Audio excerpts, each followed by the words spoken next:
Shalom anak-anak, apa kabarnya anak-anak hari ini?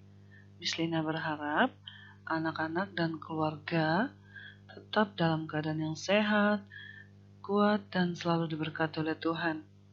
Nah anak-anak, kembali kita belajar agama pada hari ini.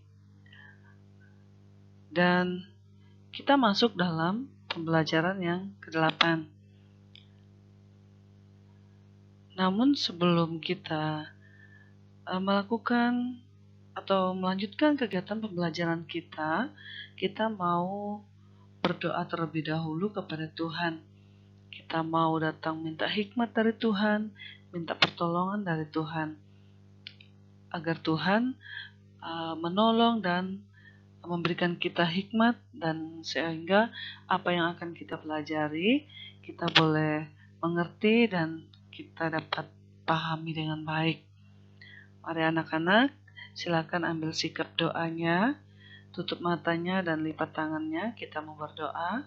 Nanti Miss Lina yang akan pimpin di dalam doa.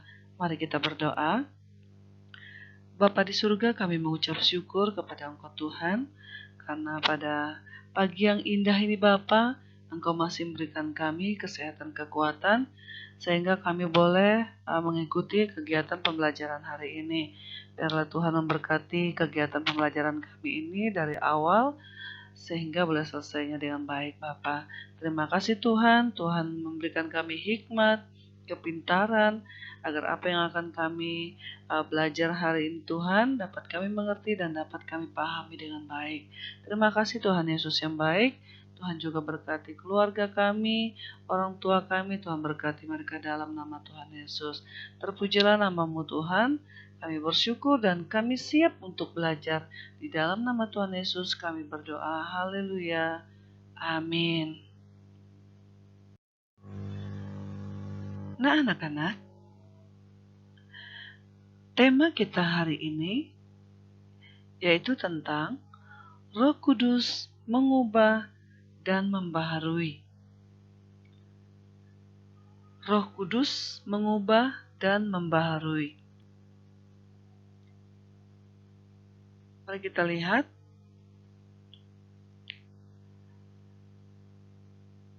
Roh Kudus adalah Allah, pribadi yang memiliki akal budi, perasaan, dan kehendak.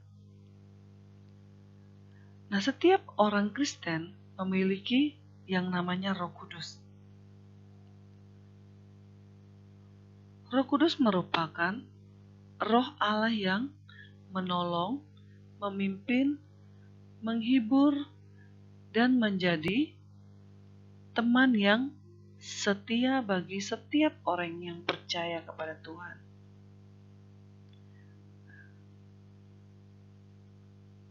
Jadi ingat ya anak-anak, Roh Kudus adalah Allah, ya, pribadi yang memiliki akal budi, perasaan, dan kehendak. Oke? Nah anak-anak, saat ini kita masuk dalam bagian A, contoh sosok dengan hidup yang berubah. Contoh sosok dengan hidup yang berubah. Mari kita lihat kehidupan kita yang lama yang penuh dengan dosa. Seperti ada iri hati, sombong, menang sendiri,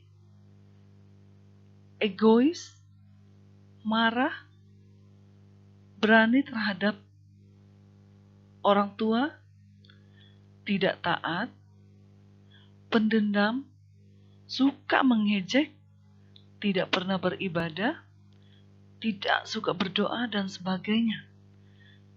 Nah anak-anak, ini kehidupan kita yang lama yang penuh dengan dosa. Sebelum Roh Kudus datang ke dunia ini, sebelum dia masuk dalam kehidupan kita. Nah, Namun ketika Roh Kudus masuk dalam kehidupan kita, kita berubah. Ya anak-anak, karena Roh Kudus dia mengubah dan membaharui. Oke?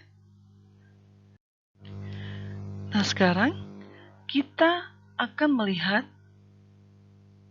tokoh yang diubah oleh Tuhan atau diubah oleh Roh Kudus.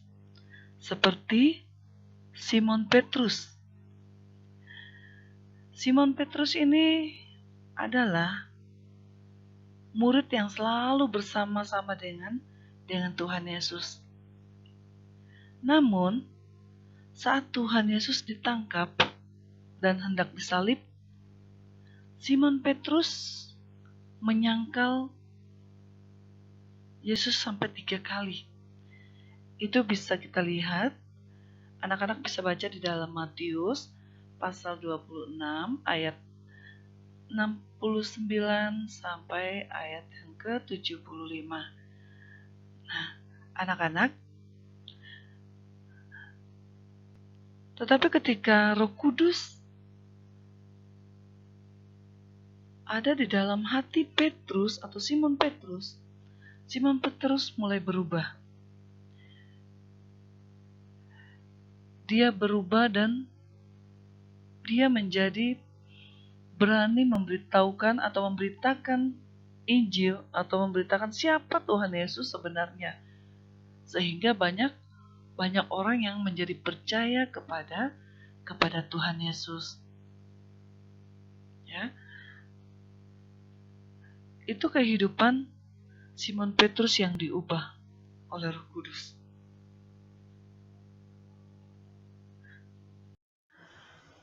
Nah, anak-anak, tokoh Alkitab yang kedua yang diubah oleh Tuhan atau Roh Kudus adalah Rasul Paulus.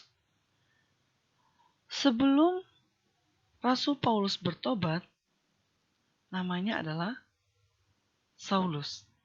Nah, Saulus adalah seorang yang membenci, mengancam, bahkan membunuh murid-murid Tuhan Yesus. Nah, itu bisa kita lihat di dalam Kisah Para Rasul pasal 9 ayat 1 sampai ayat yang ke-19.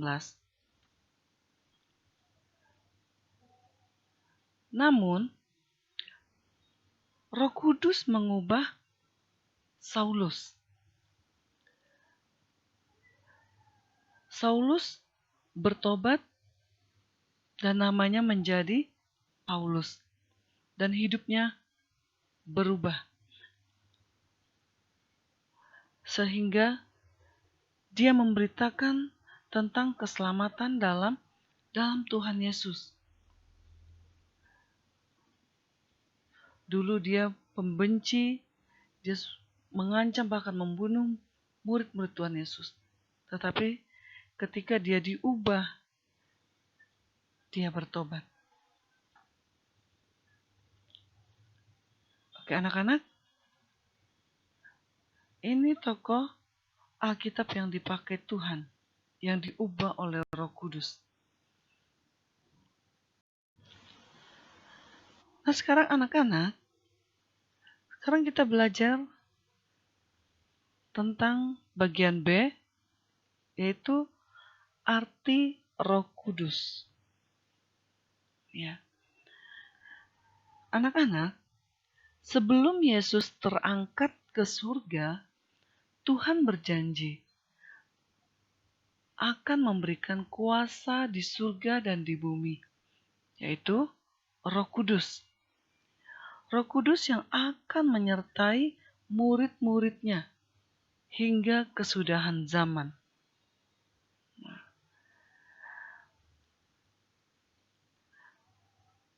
Tuhan berjanji akan memberikan Roh Kudus. Untuk apa? Untuk menyertai kita yang percaya kepada Tuhan. Oke. Nah, peristiwa turunnya Roh Kudus Ini disebut Pentakosta. Peristiwa turunnya Roh Kudus ini disebut Pentakosta. Oke, anak-anak, ngerti ya anak-anak? Nah, anak-anak, selanjutnya Roh Kudus adalah yang pertama, pribadi nyata yang datang untuk tinggal dalam pengikut Kristus yang sejati.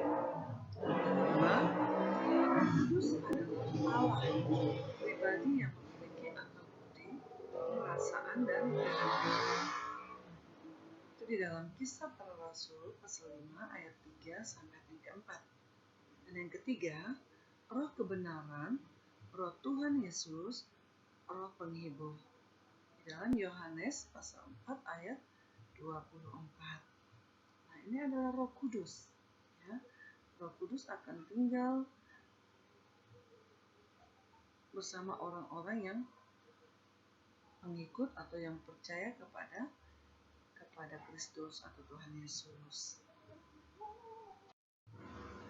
Nah, anak-anak, selanjutnya kita belajar tentang peran Roh Kudus bagian C. Peran atau pekerjaan Roh Kudus adalah sebagai penolong, setelah itu sebagai pemimpin, penghibur, penuntun hidup kita, teman setia, menjadi penasehat, dan penghubung antara kita dan Allah. Nah, ini adalah peran atau pekerjaan Roh Kudus dalam kehidupan orang yang percaya kepada Tuhan. Ya anak-anak, selanjutnya dalam kehidupan orang percaya, Roh Kudus juga melengkapi pelayanan, memberikan keahlian, mengajar, memberikan kecakapan, dan juga memberikan kekuatan secara jasmani dan rohani, dan mengingatkan orang percaya pada kebenaran. Ini adalah Roh Kudus dalam kehidupan orang percaya. Ya. Dia akan melengkapi pelayanan kita dan sebagainya. Ya. Oke anak-anak, sampai di sini materi kita hari ini. Dan tugas anak-anak, silakan anak-anak pelajari kembali pelajaran yang sudah Miss Lina bagikan dan dicatat poin-poinnya. Oke? Dan sampai di sini kegiatan pembelajaran kita hari ini. Dan sebelum kita mengakhiri kegiatan pembelajaran kita hari ini, kita mau berdoa terlebih dahulu kepada Tuhan.